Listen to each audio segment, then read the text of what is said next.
앞에서 읽은 본문은, 창세기 본문은 하나님께서 아브라함에게 소돔성을 관여하겠다는 말씀을 하십니다. 그 말씀을 듣고 아브라함은 기도를 하는데요. 꼭 멸해야 하겠습니까? 하면서 하나님과 밀고 당기고 밀당하는 것처럼 잘 기록이 되어 있는데요. 여기서 오늘 교회인 우리의 책임이 무엇인지, 이 세상 앞에 어떤 책임을 지고 있는지 이 점을 잘 배울 수가 있습니다. 그 핵심을 잘 배울 수가 있습니다. 우선 본문에 들어가서 좀 살필 필요가 있겠습니다. 찬찬히 잘 살펴보면 교회인 우리가 제사장 사명을 짊어지고 있구나. 세상 앞에서 제사장적 책무를 지고 있구나 하는 것을 배울 수 있는데 말씀 좀 듣겠습니다. 또 신약의 베드로전서 2장 9절 본문에서는 교회를 왕같은 제사장이라고 하죠. 방금 우리가 읽은 말씀이죠. 왕같은 제사장이라고 합니다. 교회가 왕이기도 하고 제사장이기도 하다는 것입니다. 그것은 우리 스스로 왕이거나 제사장이라는 것이 아니고 교회는 그리스도와 연합이 되었기 때문입니다. 본래 왕 제사장은 예수님이시죠.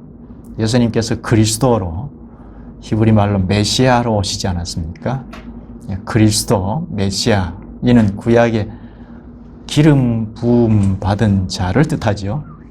왕 제사장 선지자들에게 기름을 부어서 직분을 행하게 하셨는데, 이 삼직을 겸비한 분이 예수님이시죠. 그래서 예수님을 그리스도라고 하는데, 이 그리스도가 이제는 이름처럼 되어 있죠. 본래는 직함인데 이름처럼 사용하고 있습니다. 예수 그리스도께서 삼직을 겸비하셨는데, 오늘 본문 베드로전서 2장 9절의 본문에 따르면 교회가 왕이요 제사장이라 하는데, 이는 그리스도에게 연합이 되었기 때문인데요. 그리스도께서 왕이시고 제사장이시니까 지금도 하늘 보좌 우편에서 왕이요 제사장 직분을 수행하고 계시는데 우리가 거기에 동참자라는 것입니다. 그리스도와 연합한 교회는 그리스도께서 행하시는 일에 참여자라 하는 뜻에서, 연합했으니까 참여자라는 뜻에서 교회도 왕이요 제사장이라고 하는 것입니다. 그럼 교회가 어떤 책무를 지고 있습니까? 제사장이라고 하면, 제사장은 하나님 앞에 나와서 첫째는 예배하는 책무가 있죠. 제사장은 예배 절차를 잘 익혀서 하나님 앞에 합당한 예배를 하나님께서 받으시는 절을 할 책임이 있죠. 이 예배 절차에서 기도가 있지 않습니까? 이 기도를 오늘 창세기 본문에 따르면 세상을 위하여, 세상 죄악을 짊어지고 주님 앞에 나와서 기도하는, 이게 제사장 직분이 할 일인데요. 백성들의 죄를 하나님 앞에 나가서 사죄해달라고 기도하는, 이게 제사장 사명이지 않습니까? 신약의 교회인 우리도 이 세상의 죄를 가지고 주님 앞에 나가서 사죄해달라고 기도하는 책무가 있습니다. 이 점을 오늘 본문에서 핵심적으로 잘 배울 수가 있는데요.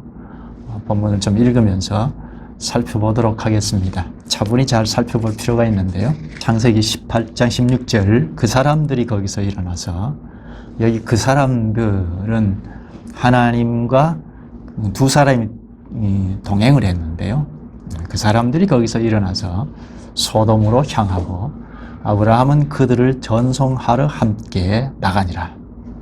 여기 바로 직전의 말씀을 보면 하나님께서 아브라함에게 내년에 이맘때가 되면 사라를 통하여 이삭을 낳을 것이다 하셨습니다. 약속의 자손이죠. 언약의 자손을 주리라 하신, 그게 1년 후에 사라를 통하여서 주겠다. 이름도 지어주셨습니다. 이삭이라고. 이 말씀을 하시고 이때 하나님께서 두 사람과 동행을 하는데요. 소돔성을 향해서 길을 떠납니다. 그때 아브라함도 같이 가죠. 전송하기 위함이라고 하는데 같이 따라갑니다. 17절 여호와께서 이르시되 내가 하려는 것을 아브라함에게 숨기겠느냐. 하나님께서 내가 하려는 것을 아브라함에게 숨기겠느냐 하십니다. 소돔성을 향해서 가는 중에 말씀하신 거죠. 하나님께서 하시려는 것, 그게 뭘까요? 소돔과 고모라를 관여하겠다는 일입니다. 그걸 아브라함에게 먼저 숨길 수 없다 알린다는 말입니다.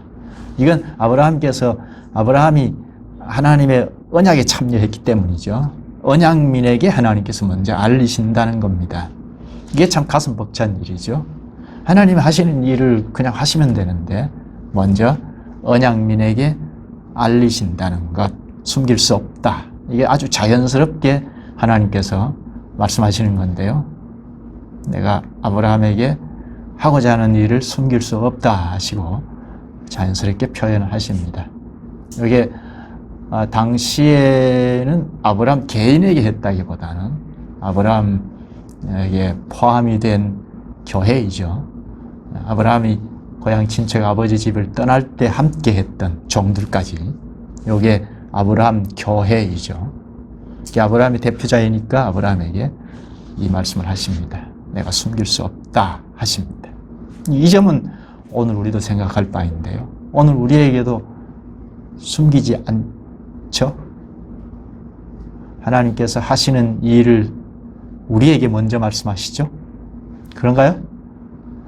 네, 계시가 기록이 될 당시에는 직접 직통해서 말씀하시기도 하고 초능력을 동반시켜서 말씀하시기도 하시는데 지금은 다르다는 것을 우리가 다 잘 압니다.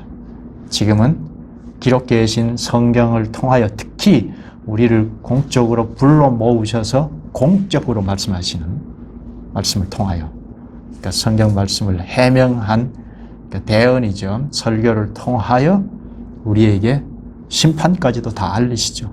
장래일까지 다 알리시죠. 현재일, 장래일, 예수님 다시 오실 때 영광의 나라가 펼쳐진다는 것까지 다 알리시지 않습니까? 이 아브라함에게 알리신 것처럼 이 세상 나라가 어떻게 될 것이다. 당시의 세상 나라를 대표할 만한 게 소돔과 고모라라고 할 수 있는데 관여하시겠다 하십니다. 하나님께서 소돔과 고모라도 관여하시겠다 하시는 거는 아브라함이 어떻게 생각했을까요? 나를 불러내셔서 언약을 하시고 언약의 나라, 언약의 자손들을 통해서 나라를 세우실 것이라고 하셨고 관여하시겠다는 건데 소돔과 고모라 세계도 관여하시겠다는 것은 우리만 관여하시는 게 아니네 할 수 있죠? 그렇죠? 그 다음 볼까요? 18절을 볼까요? 아브라함은 강대한 나라가 되고 천한 만민은 그로 말미암아 복을 받게 될 것이 아니냐. 이 말씀은 이미 12장에서 하신 말씀이죠. 아브라함을 불러내실 때 내가 고향 친척 아비 집을 떠나라 하고 말씀하실 때 내가 너로 큰 민족을 이루게 하리라 하고 언약하시지 않습니까? 그리고 너는 복의 근원이 될지라 하셨습니다. 여기 18절의 말씀도 똑같죠? 아브라함은 강대한 나라가 되고 천하 만민은 그로 말미암아 복을 받게 될 것이라.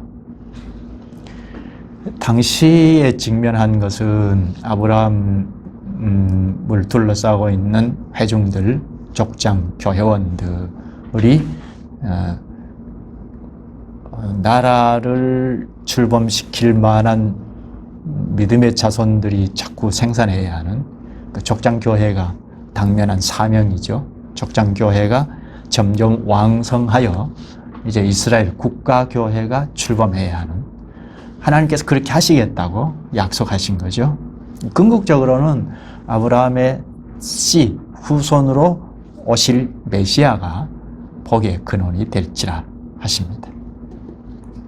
본문에는 아브라함의 나라가 왕성할 것이다 하죠. 강대한 나라가 될 것이라 하셨습니다. 그게 뭐냐? 구체적으로 19절에 말하죠.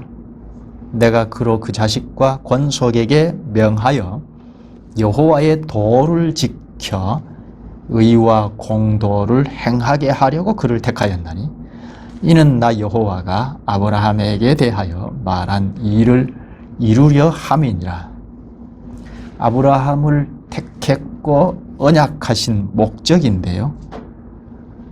12장에서 내가 너로 큰 민족을 이루게 하리라. 복의 근원이 될지라 하셨지 않습니까?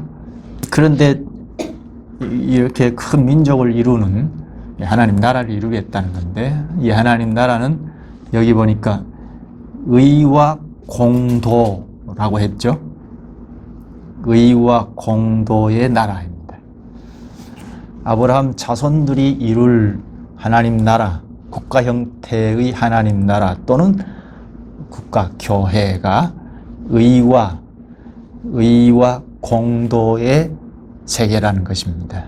의와 공도, 이건 좀 더 효과적으로 번역을 하면 공의와 정의로 번역할 수 있습니다. 구약 성경에는 공의와 정의, 이 말을 아주 빈번하게 썼는데요. 공의, 정의 또는 정의 공의, 이걸 아주 번갈아 가면서 썼는데 무엇일까요? 공의라고 쓸 때는 관계가 바를 때 의다, 의롭다 하고 썼습니다. 하나님과 관계가 바르다 할 때 의롭다 했습니다. 하나님의 말씀을 잘 듣고 실천하고 하면 의롭다 한 겁니다. 그리고 사람과의 관계도 바를 때 의다, 의롭다 한 겁니다. 그걸 공의라고 했습니다. 또 정의라고 할 때는 법정에서 쓰는 판결을 말하는데요. 주로 가난하고 힘없는 사람들을 위한 판결을 뜻합니다. 가난하고 힘없는 사람, 대표로 구약에는 고아와 과부를 드는데요. 전쟁을 자꾸 하고 하니까 과부가 많아지고, 그러니까 가장이 없고, 그리고 고아들이 많고, 그들이 아주 연약한 자로 지칭이 되는데, 당시에 고아와 과부들은 어디 의지할 데가 없습니다. 그야말로 벼랑 끝에 서서 살아가는 사람들과 같습니다. 그러니까 판결을 잘못해버리면, 불이익을 가게 판결을 하면 두 번 다시 설 수 없는, 생존 자체가 어려운 자들이죠. 그와 관련해서 주로 여기 공의라는 말을 썼습니다. 합당한 판결을 주로 공의라고 했습니다. 그런데 여기 공의와 정의 혹은 정의와 공의, 이걸 다 구분해서 쓰지는 않고 같이 썼습니다. 오늘 본문에도 마찬가지죠. 19절에 여호와의 도를 지켜 의와 공도, 다시 번역하면 공의와 정의, 공의와 정의를 행하게 하려고 하는데요. 여호와의 도를 지켜, 여호와의 말씀을 지켜, 이죠. 말씀을 지켜서 공의와 정의의 나라가 되겠다는 겁니다. 현실적으로는 판결을 바르게 하는 걸 말할 수 있겠죠. 여호와의 말씀을 지키고 가면 반듯한 사고가 서니까 하나님과의 관계, 이웃과의 관계가 틀어지지 않고 바르게 될 수 있다는 겁니다. 관계가 바르면 의롭다 했죠. 그리고 여호와의 말씀을 잘 지키고 가면 바른 인식에 서서 갈 수 있으니까 고아나 과부들, 연약한 자들의 억울함을 당하지 않도록 판결할 수 있다 하는 겁니다. 그러면 정의가 서죠. 공의가 서고 정의가 서는, 이 때문에 신약 교회는 아무런 제도가 없는데요. 그런데 유일하게 하나 있는 게 구제라는 제도입니다. 물론 성례식도 제도이긴 한데요.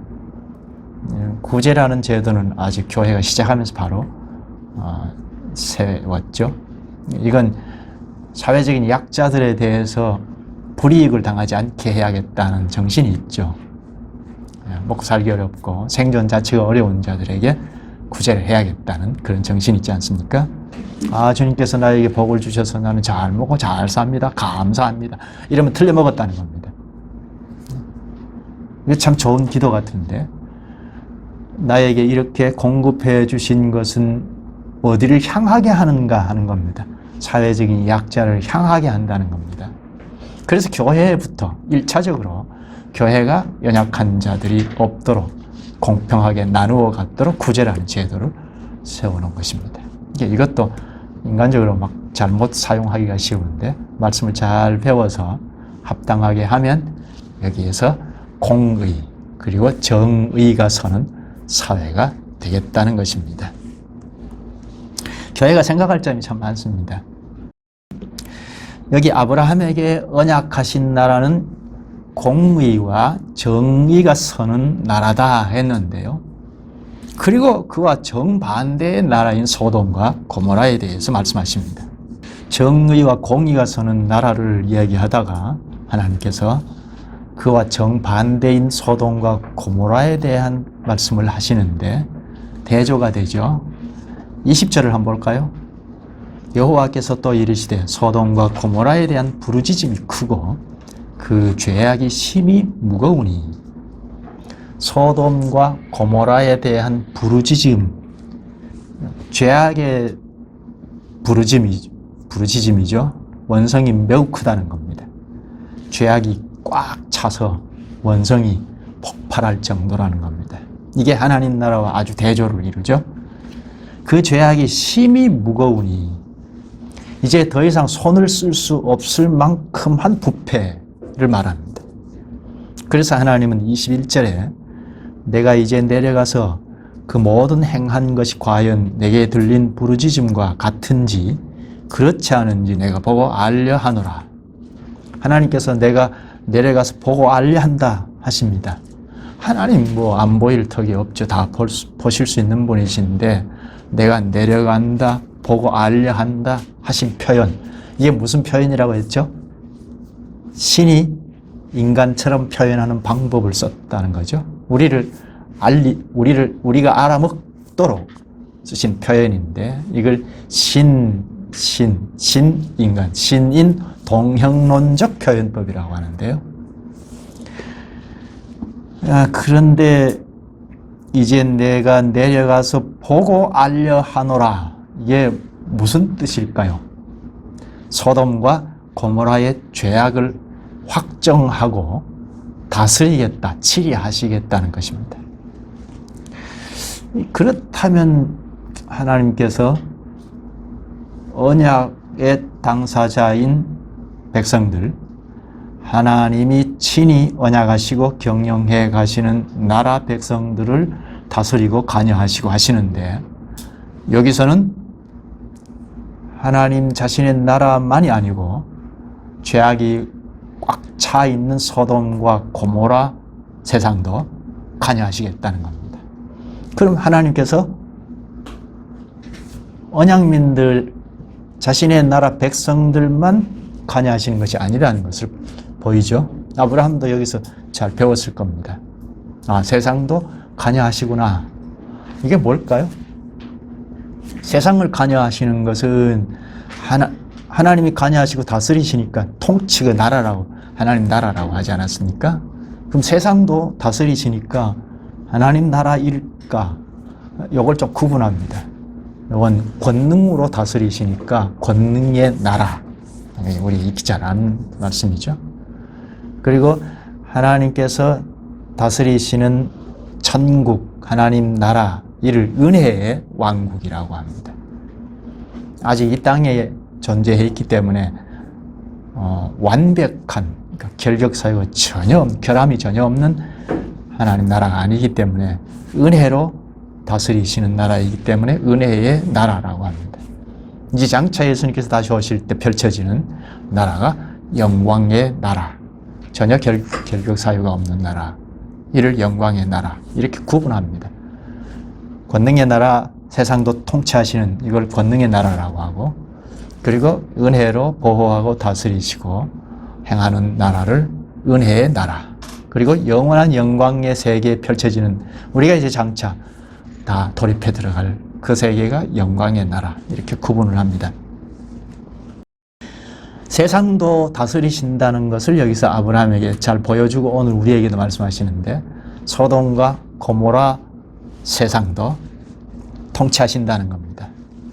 그런데 여기 잘 보면 소돔과 고모라의 죄악이 꽉 찼다. 이것은 하나님께서 세상도 다스리시는데 죄악이 꽉 차버린다면 존재할 가치가 없잖아요. 세상도 다스리신다 할 때는 이 세상 사람들도 공의가 있고 정의가 있죠. 전혀 없는 거 아니죠. 이거는 하나님께서 일반 은혜라고 할 수 있는데요. 특별 은혜는 교회인 우리에게 베푸시는 은혜이고 일반적으로 베푸시는 은혜, 사람들이 하나님께서 주신 그 본래 자원을 가지고 의롭게 살고자 하고 착하게 살고자 하고 하는 게 있다는 겁니다. 이 세상도 공의가 있고 정의가 있는데 우리가 말하는 하나님 나라에서 말하는 공의와 정의와는 다르죠. 하나님께서 가르쳐 주시는 말씀에 따라 하나님의 법도에 따라 세워가는 공의, 정의와는 다른데요. 하나님께서 지어내신 사람의 그 남아있는 자원, 하나님으로부터는 두절되어 버렸는데 남아있는 인간 자기 자원을 가지고 선을 쫓아나가고 진선미가 다 있다는 겁니다. 그런데 소돔과 고모라는 이런 일반 은혜로 허용된 공의와 정의도 사라져버린 상황이 되어버렸다는 겁니다. 그렇다면 더 이상 세상 나라가 존재 가치가 없어져 버린 거죠. 그래서 하나님께서 다스리겠다고 하시는 겁니다. 그런데 그걸 아브라함에게 먼저 알리십니다. 앞에서 말한 대로 아브라함은 언약의 참여자이니까 언약에 참여한 아브라함 교회의 대표자인 아브라함에게 먼저 알리신 것입니다. 이건 참 가슴 벅찬 일이죠. 소돔 성에 있는 사람들과 아브라함과 큰 차이가 없잖아요. 사람 자체로 보면 큰 차이가 없어요. 원래 나쁜 사람, 원래 좋은 사람 그런 게 아니죠. 아담의 자손으로 왔다는 그 자연 그대로는 똑같은 사람들인데 다만 하나님께서 불러내시고 언약하시고 말씀을 가르치셔서 지식이 이제 새 생명의 지식이 발휘된다는 점에서 다른 점이죠. 그런 자들에게 먼저 알리신다는 것. 오늘날에도 마찬가지죠. 오늘 우리에게도 이 세상까지도 어떻다는 거 다 알려주시잖아요. 성경 계시를 통해서 다 알려주시죠. 이제는 직통하는 계시는 성경 계시를 통해서 완전히 다 성취되었으니까 이건 이제 방송에도 했는데요. 십자가에 죽고 부활하신 이때 또 이를 설명한 사도들의 설명을 통하여 계시는 이제 다 완성되었기 때문에 그리고 성경 기록한 계시가 있기 때문에 이제 더 이상 직접 계시하시는 것은 필요성이 없다는 겁니다. 이제는 성경 계시를 통하여 우리에게 이 세상도 어떻다는 거 다 알려주시죠. 세상에 죄악이 관영하다. 세상에 죄악이 넘쳐난다 하는 것도 말씀으로 돌아가서 보면 분별이 되어서 금방 알 수 있죠. 그렇죠? 특별히 우리를 불러 모으셔서 공적으로 말씀하시는 걸 통해서 설교를 통해서 더 명료하게 전체적으로 자꾸 깨달아가면서 분별력이 생기죠. 우리에게 먼저 하나님께서 언약민에게 먼저 세상을 통치하시고 진멸하기까지 하신다는 걸 알리신다는 걸 잘 볼 수가 있습니다. 이게 언약민과 하나님과 밀접한 관계라는 거죠.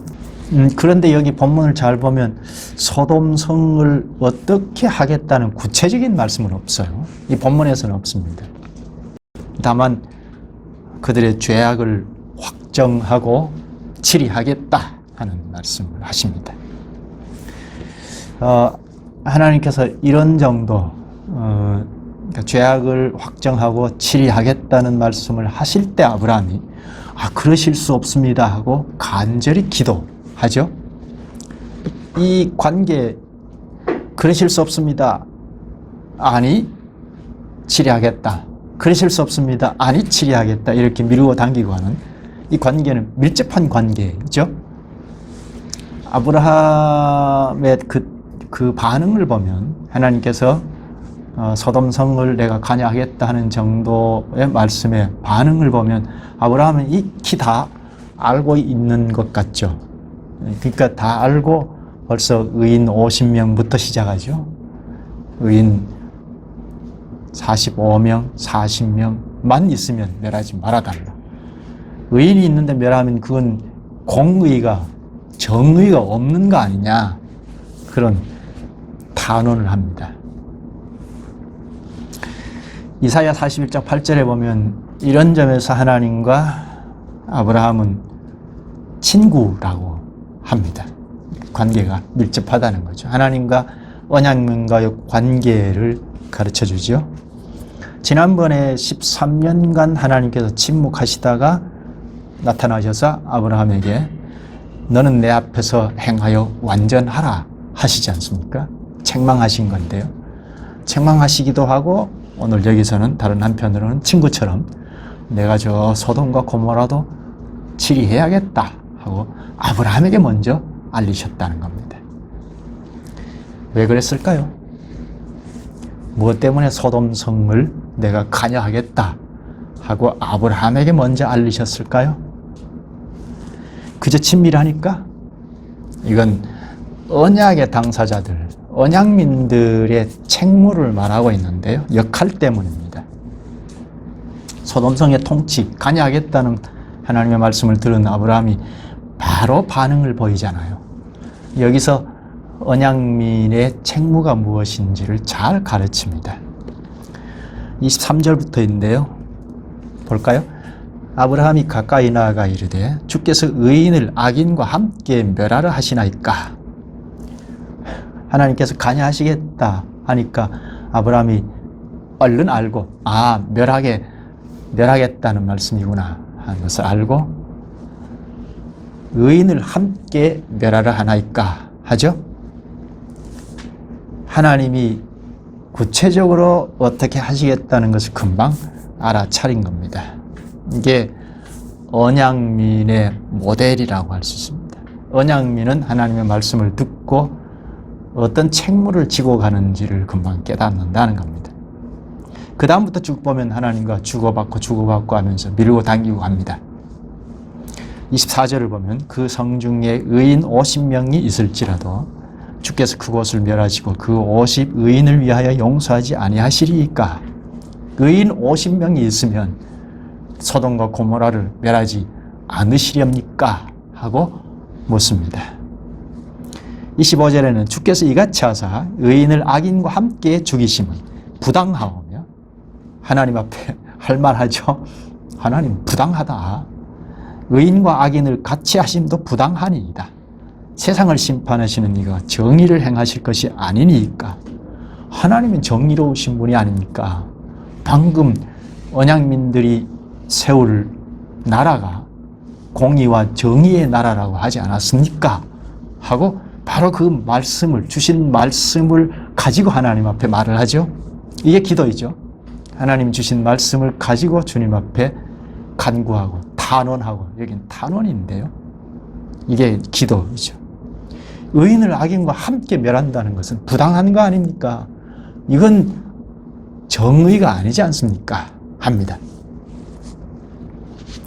아브라함을 대표로 하는 하나님 나라는 공의와 정의의 나라라고 했는데, 그런데 소돔과 고모라 나라는 죄악이 꽉 차 있는, 더 이상 미룰 수 없는 그런 나라가 되어버렸습니다. 일반 은혜로 주어진 공의도 없어져 버리고 정의도 없는 그런 나라가 되어버렸습니다. 그런데 하나님께서 이 소돔성을 관여하시겠다고 하십니다. 이건 심판하시겠다는 건데요.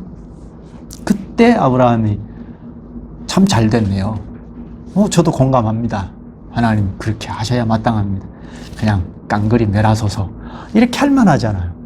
그러면 좀 속 시원할 것 같은데, 더 이상 공의도 없고 정의도 없고 사회적인 약자들을 막 무시하고 막 엉망으로 판결을 하고, 그러니까 질서가 전혀 없는 무질서, 무정부 상태가 되어버렸으니까 그냥 딱 깡그리 다 멸하소서 할만하잖아요.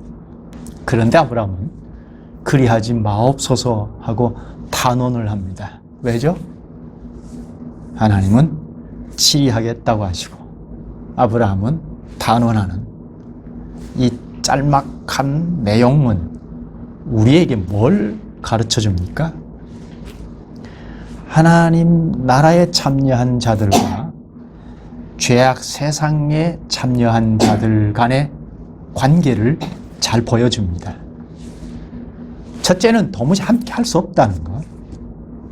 이 세상과 언약에 참여한 나라 백성들과는 도무지 같이 섞여서 살아갈 수 없다는 것 하나. 그러나 당장 멸망을 할 수밖에 없는, 하나님께서 당장 멸해버릴 수밖에 없는 그런 상황에 처했다 하더라도 그리 해야 합니다. 그게 참으로 올바른 생각이십니다 하고 지지할 게 아니고, 언약민에 참여한 교회는 하나님 앞에 기도해야 한다는 겁니다. 그렇게 하는 것이 옳지 않습니다. 하나님 앞에 대드는 것 같이 하잖아요. 하나님 가르쳐 주신 것대로 아뢰는 건데요. 그러면 공의가 서지 않습니다. 그러면 정의롭지 않지 않습니까? 거기 의인이 있다면 멸해서야 되겠습니까?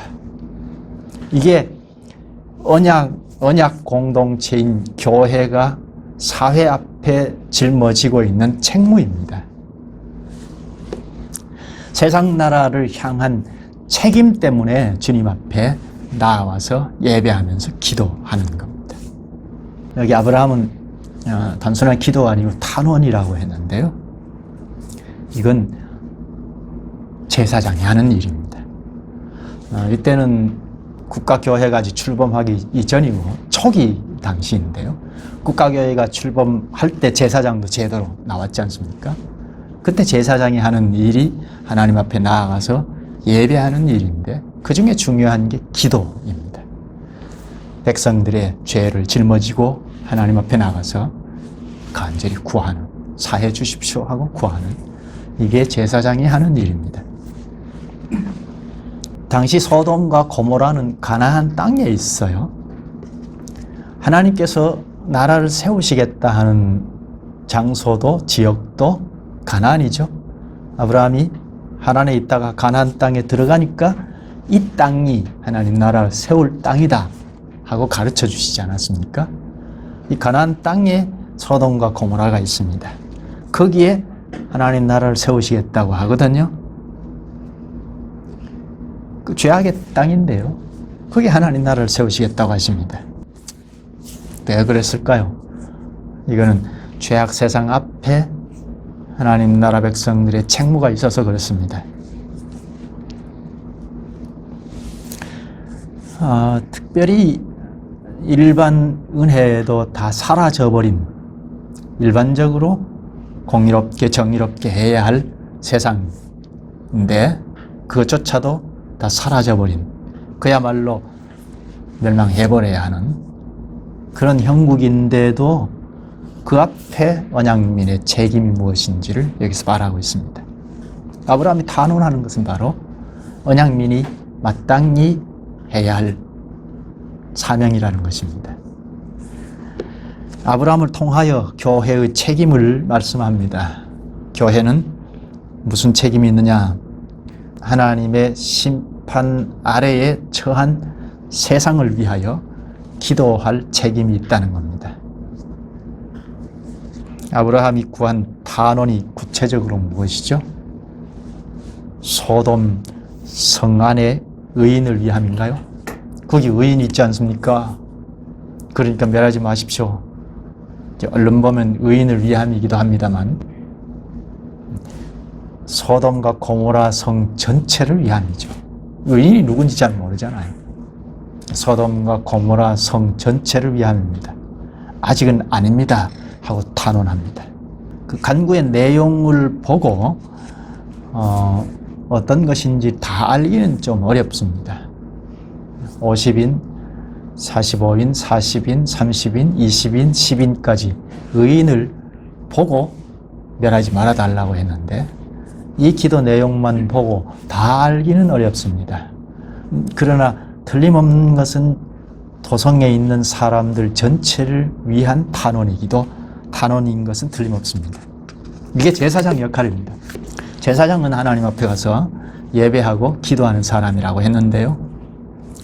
심판이 임할 수밖에 없는, 하나님의 심판을 당할 수밖에 없는 나라라 하더라도 심판할 때까지는, 심판하기 직전까지는 제사장이 기도를 해야 하겠다는 것입니다.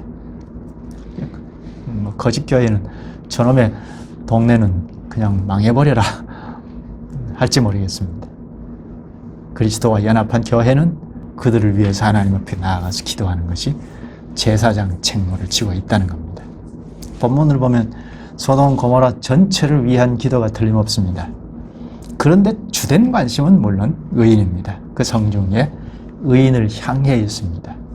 그 성 전체 사람들을 위한 기도인데 주된 관심은 그 성 중에 의인을 향해 있습니다.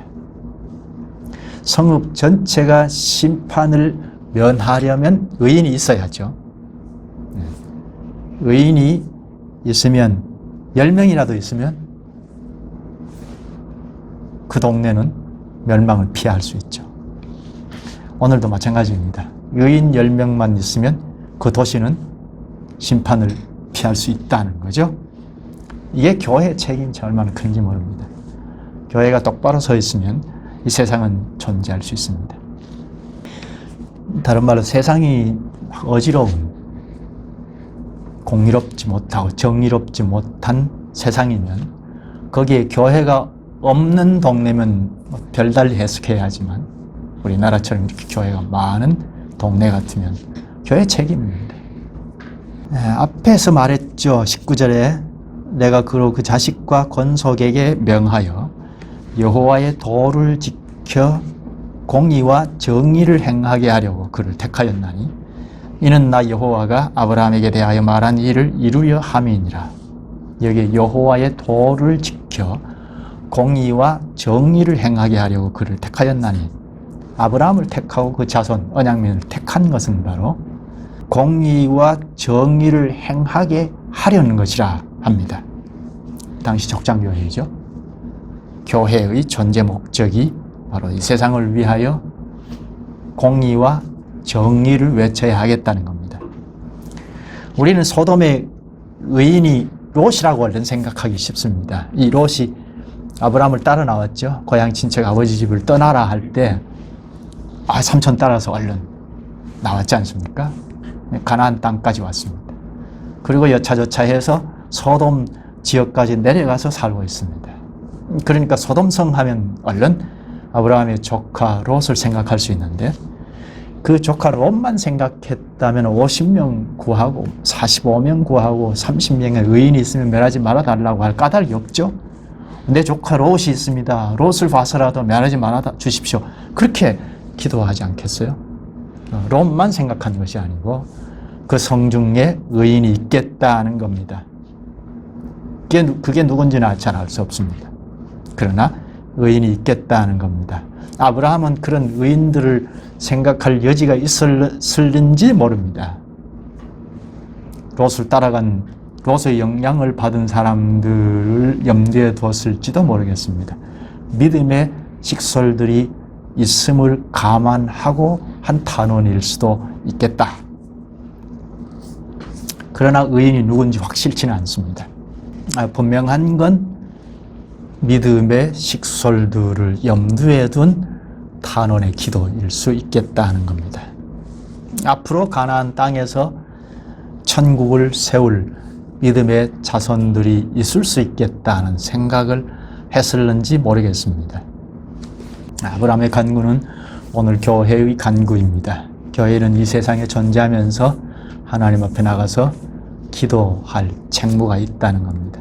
마치 세상의 빚쟁이처럼, 세상에 빚을 진 사람처럼, 먼저 믿은 자는 이 세상에 빚을 진 사람처럼, 우리라고 별 수 없잖아요. 세상 사람들과 마찬가지인데 우리가 먼저 한 발 언약의 나라, 하나님 나라의 발걸음을 내딛었다는 것 때문에 빚을 진 것 같다는 겁니다.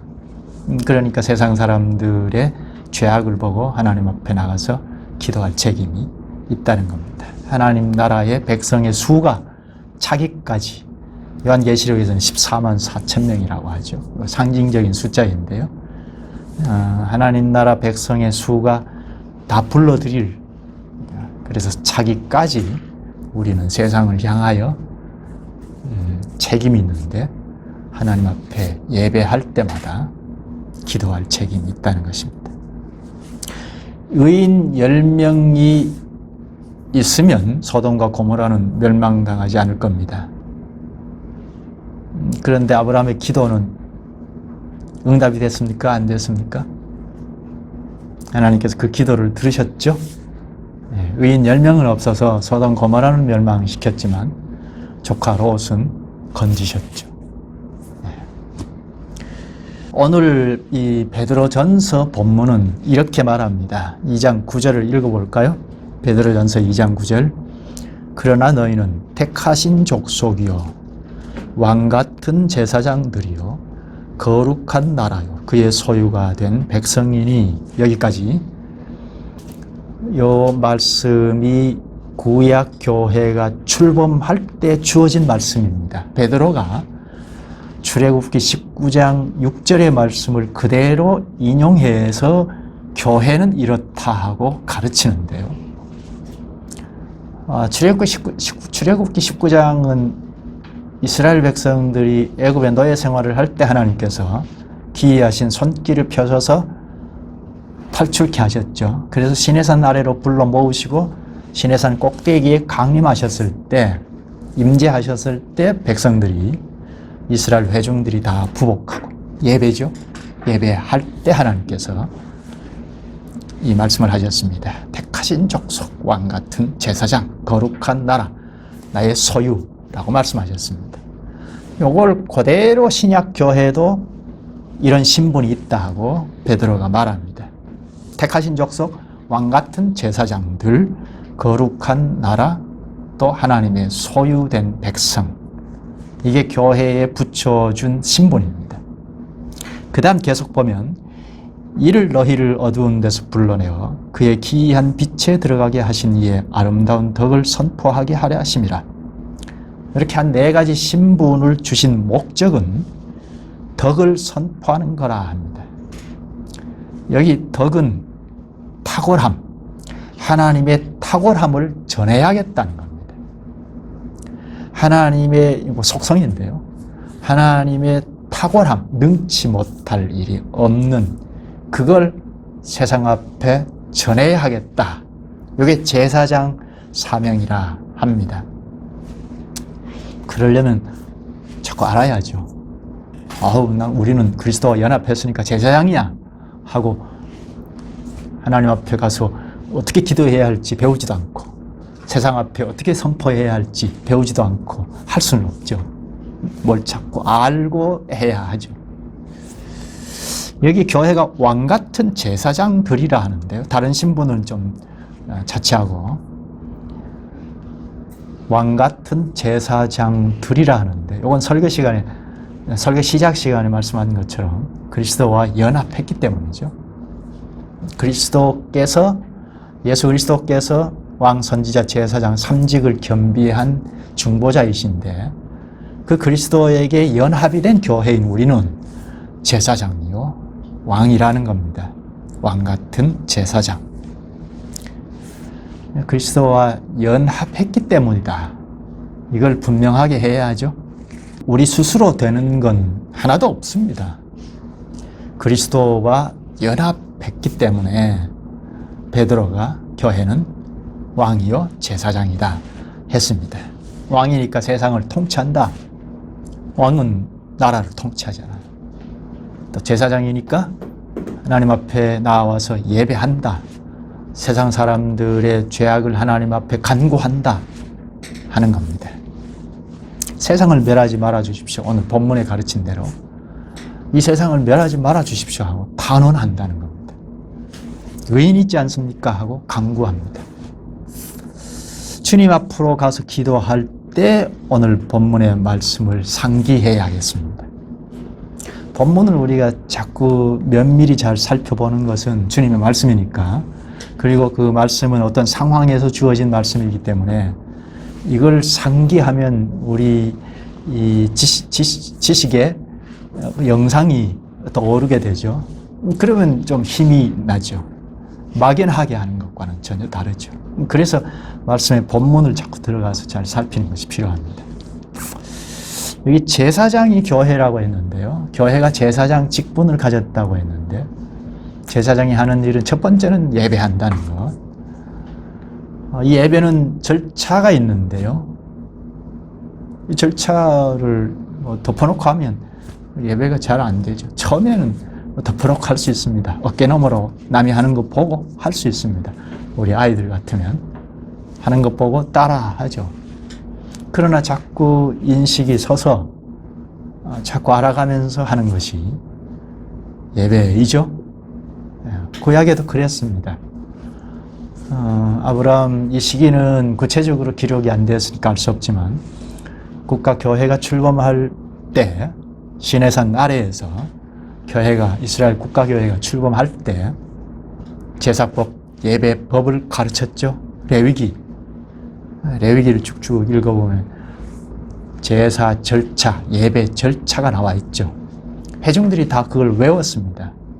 아이들이 말하기 시작하면 바로 레위기부터 외웠다고 하는데요.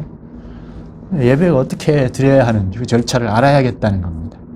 그럼 오늘 우리도 마찬가지죠. 예배를 어떻게 해야 하는지, 기도, 찬송, 헌금, 설교, 축도, 이게 예배 요소인데 이 요소들을 왜 있는지, 왜 순서가 있는지, 이게 참 궁금했어요. 제가 철이 없을 때.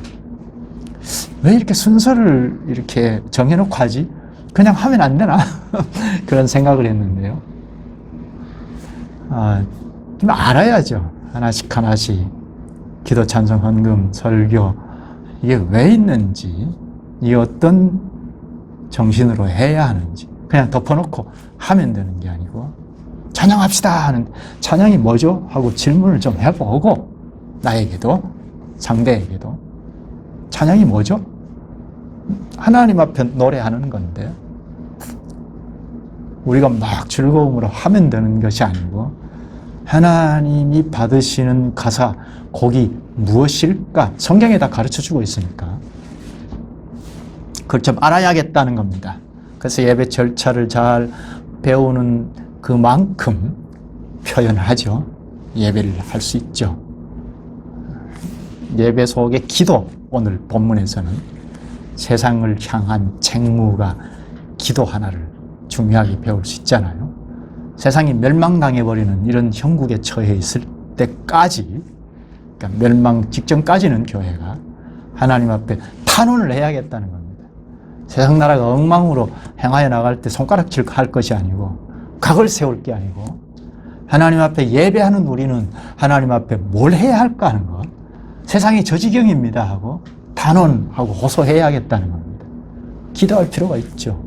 그럼 기도가 무엇인지 좀 배워서 해야죠. 처음에는 모르는 대로 할 수밖에 없지만 자꾸 기도가 무엇인지 배워서 그 정신을 따라서 하면 주님께서 아브라함의 기도를 응답해 주신 것처럼 응답하시겠다는 겁니다. 여기 우리를 주님께서 불러 모으시는데요. 여기 교회이죠. 불러 모으시면 우리는 하나님 앞에서 뭘 하기 전에 먼저 부복하죠. 예배합니다. 그러면 하나님께서 우리 예배를 받으시고 공식적으로 말씀을 하는 설교이죠. 그러면 주님의 말을 대언해야 하는 대언자는 대언해야 하고, 우리 모두는 그리스도의 말씀인가 로마서 10장 17절에 믿음은 들음에서 나고 들음은 그리스도의 말씀으로 말미암느니라 했는데, 믿음이 없던 사람도 자꾸 모이자 해서 들으면 믿음이 생긴다는 겁니다. 이건 성령 하나님께서 재창조하시는 거죠. 우리 인식을 바꾸신다는 겁니다. 믿음이 있는 우리는 연약한 데서 자꾸 인식이 축적되게 말씀을 깨닫게 하신다는 겁니다. 이게 중요하죠. 우리가 집에서 독학을 해가지고 성경을 열심히 읽고, 기도는 이렇게 하는 거구나 하도록 하는 게 아니고, 그랬더라면 우리가 과제가 더 무겁겠죠. 그렇게 하도록 한 게 아니라 우리를 불러 모으시고 공식적으로 하나님의 말씀을 체계적으로 공급을 하도록 하고 공급을 받게 하셔서 우리의 인식을 자꾸 바꾸어 나가시는, 여기서 우리가 힘이 생겨서 세상을 위하여 탄원을 한번 하더라도 제대로 된 것 할 수가 있겠다 하는 겁니다. 기도하시죠. 자비하신 주님, 주님께서 제사장을 삼으신 뜻을 저희가 바로 깨달을 수 있도록 말씀해 주셔서 감사옵나이다. 저희가 이 세상 한가운데서 살아가나 제사장이신 그리스도와 연합했기에 그의 수족으로 제사장으로 이 세상을 위한 간구를 하는 저희들이 되게 하시옵소서. 자칫하면 저희가 이 세상에 대한 책무를 생각조차 안 하는 어리석음에 빠질 수 있사오니 주님, 저희를 늘 말씀으로 깨우쳐 주시옵소서. 예수님의 이름으로 기도하옵나이다. 아멘.